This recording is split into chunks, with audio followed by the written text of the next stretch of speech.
Did anyone else fall asleep watching a man get peed on by a cow? Wait, let me clarify. There's a video that just went viral on TikTok not too long ago. I actually couldn't find it. Maybe it got taken down, but there was a Mundari tribesman washing his hair in cow urine as the cow's walking away, actively peeing on his head. Well, he was kind of just like...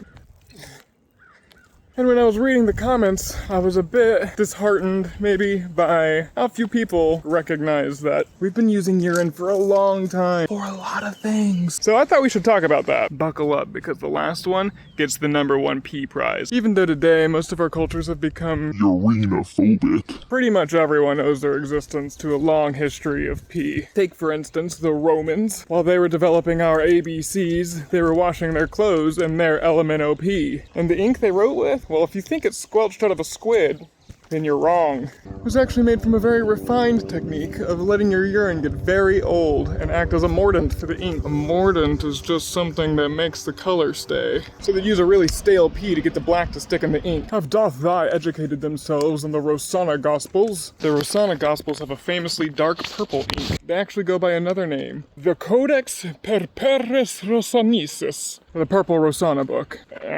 Also, I'm probably pronouncing that very wrong. Famous codex holds the Gospels of both Matthew and Mark. You may have heard of them. Well, these very sacred Gospels were transcribed in Tinkle.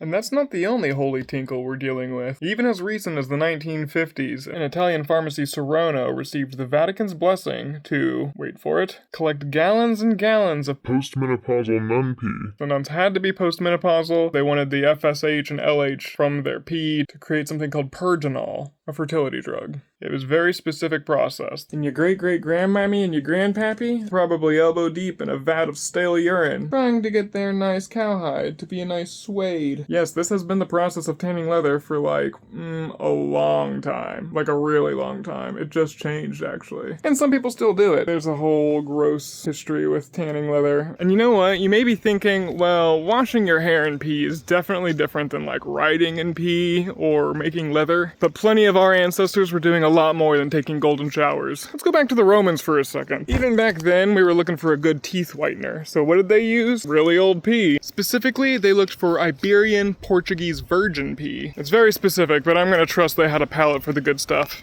Shamans of the Siberian region were drinking reindeer pee after they ate this little mushroom, Amanita muscaria. You may have heard of it. Yeah, it's extremely lethal, but if you let the reindeers eat it and then you drink their pee, you can trip out pretty hard, man.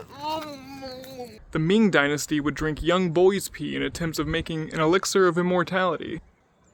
The Irish and Scottish cultures use something called mashtir, I don't know how to say it, mashtir, or golden water, which was a very stale urine which they used to wash their babies in to prevent changelings from taking over the baby bodies. They'd also use it as a cleaning product. It was like a Mr. Clean's all-in-one special secret sauce. And the list just goes on. The Thai and Laotians, they used elephant pee to cure diabetes. The Chinook made what were called Chinook olives near the Oregon region and southwest Canada. They did this by pickling acorns in what is, quote, the family's primary deposit over the course of several months. So they'd bury the acorns in their toilet and the acorns turned dark and salty. Which, if I'm being honest, I'd probably try them. I'm not gonna lie, I would totally try them. I love olives.